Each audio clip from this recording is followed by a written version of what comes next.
दोस्तों, इस वक्त की सबसे बड़ी खबर सामने आ रही है कि जनता दल यूनाइटेड को बिहार में बहुत बड़ा झटका लगा है। जी हां, आपको बता दें, बीजेपी और जनता दल यूनाइटेड, इसे दोनों को एक बड़ा झटका कह सकते हैं इस वजह से क्योंकि एनडीए के प्रत्याशी थे किशनगंज से मास्टर मुजाहिद। जी हां, आपको याद होगा, सामने प्रत्याशी ऑल इंडिया मजलिस इत्तेहाद मुस्लिमीन की तरफ से अख्तरुल ईमान थे, कांग्रेस की तरफ से यानी कि इंडिया महागठबंधन की तरफ से जावेद साहब थे। जावेद साहब ने वहां से चुनाव जीता। मास्टर मुजाहिद एनडीए के प्रत्याशी थे, लेकिन जनता दल यूनाइटेड में पिछले 15 सालों से कार्य कर रहे थे। आपको मालूम होगा कि वो पूर्व विधायक है, कोचाधामन से उन्होंने दो बार चुनाव जीता।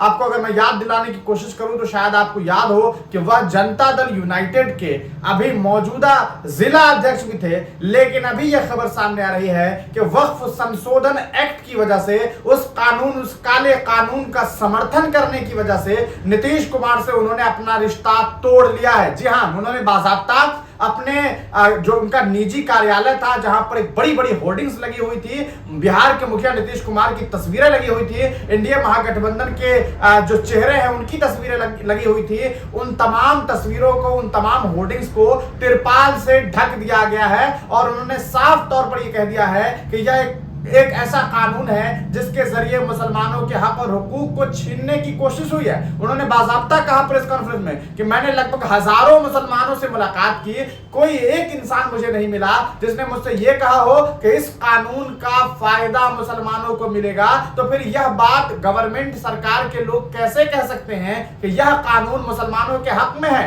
और साथ ही साथ आपको बता दें, मास्टर मुजाहिद ने जो बातें कही है वह यह कि आखिर जिस लिमिटेशन एक्ट की बात को खत्म कर दिया गया था, आप उसे लागू कर रहे हैं। इसका मतलब यह है कि अगर वक्फ की जायदाद पर 12 साल किसी ने कब्जा कर रखा हुआ है तो आप ये कहेंगे कि ठीक है भैया, ये वक्फ की जायदाद अब नहीं रहेगी, आप उन्हें दे देंगे।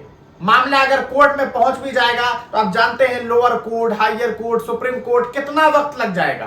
अब पता नहीं इतने दिनों में क्या कुछ हो जाएगा। और तब तक के लिए तो आप सीधे तौर पर उसे वक्त की जायदाद रहने नहीं देंगे। तो वक्त की जमीन की हिफाजत के लिए यह कानून बनाया गया या इसे लूटने के लिए, इस पर मास्टर मुजाहिद ने टिप्पणी की है। हम आगे वीडियो दिखाने वाले हैं, आप देखिए किस तरीके से कार्यालय को पूरी तरीके से इन्होंने जो है अपने ढकवा दिया है। ये मैं आपको कुछ तस्वीरें साझा करना चाहूंगा, जो आप देखेंगे तो आपको अंदाजा होगा कि किस तरीके से मास्टर मुजाहिद जो है उन्होंने अपनी नाराजगी जताई है।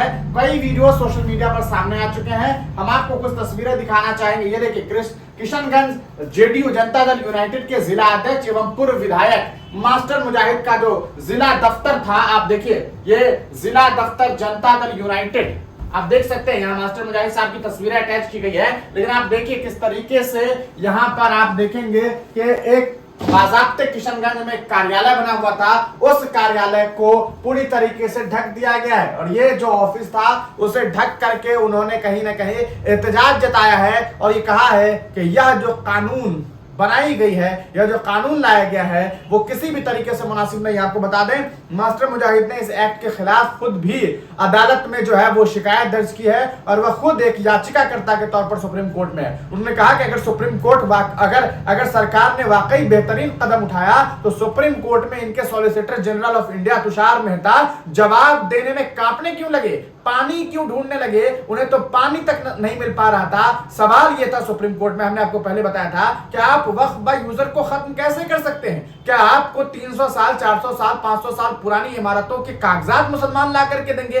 कैसे ये पॉसिबल है? कपिल सिब्बल ने जब इस पर टिप्पणी की थी तो सुप्रीम कोर्ट के CGI, chief justice of India Sanjeev Khanna ने इस बात पर टिप्पणी की। इसके अलावा आपको बता दें, सीजीआई ने कहा था कि जब आप ये नहीं चाहते कि आपके हिंदू बोर्ड में, आपके मंदिर के बोर्ड में कोई हिंदू सदस्य हो, तो फिर आप ये कैसे सोच सकते हैं कि मुसलमानों के मामलात में एक नॉन मुस्लिम सदस्य हो? सुप्रीम कोर्ट के इन सवालों का जवाब किसी भी लिहाज से उनके पास नहीं था। और यही वजह है कि अदालत में पहली बार ऐसा हुआ कि एक बहुत बड़े मुद्दे पर मुसलमानों को कहीं ना कहीं राहत बड़ी खबर मिली। हालांकि ऐसा नहीं कह सकते कि मामला जो है पूरी तरीके से खत्म हो गया है, मुसलमानों को पूरी राहत मिल गई है, लेकिन वहां पर कहीं ना कहीं हुकूमत कटघरे में दिखाई पड़ा। और यही वजह है कि मास्टर मुजाहिद ने इस पार्टी से इस्तीफा दे दिया है। जी हां, आपको बता दें, आप देखिए किस तरीके से जनता दल यूनाइटेड के कार्यालय को जो है वो पूरी तरीके से इस पर तिरपाल लगा दिया गया। ये आप देख सकते हैं कि कैसे तिरपाल से जो है इस पूरे बोर्ड को ढक दिया गया है। मास्टर मुजाहिद ने पार्टी से इस्तीफा दे दिया है। उन्होंने साफ तौर पर कहा कि हमने 15 साल जनता दल यूनाइटेड के साथ राजनीति की, लेकिन जो फैसला लिया गया वो बेहद गलत है। अब सवाल ये उठता है कि आखिरकार इतना बड़ा फैसला इस तरीके से आप देख सकते हैं कि ये जो पूरी तरीके से होर्डिंग को जो है कहा सकता है जो साइन बोर्ड था उसको जो ढक दिया गया है, अब आगे क्या होगा?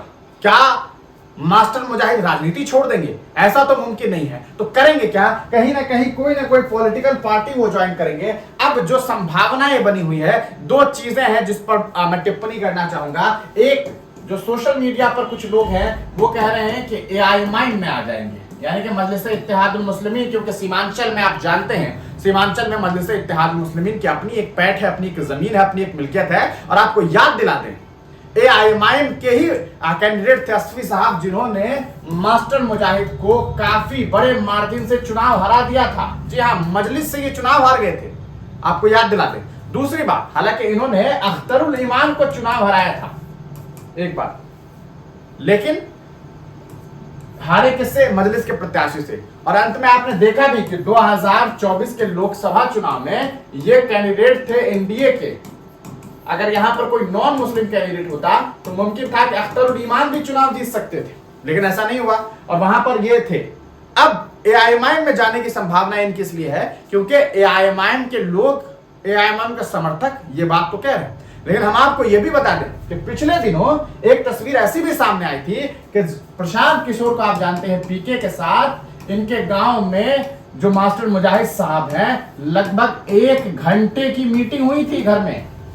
तो क्या कोई खिचड़ी पहले पक गई है और अब वहां जाने की बारी है? यह तो वक्त बताएगा। आपको क्या लगता है मास्टर मुजाहिद साहब को क्या फैसला लेना चाहिए, किस पॉलिटिकल पार्टी के साथ उन्हें जाना चाहिए? अपनी राय कमेंट सेक्शन में जरूर दीजिएगा। उनके इस फैसले को आप किस तरीके से देखते हैं? कि आपको लगता है कि नीतीश कुमार के लिए एक बड़ा झटका है? इसमें कोई शक नहीं है कि सीमांचल के टॉप मुस्लिम लीडरों में जनता दल यूनाइटेड की तरफ से मास्टर मुजाहिद एक बड़ा नाम है। अपनी राय जरूर लिखिए।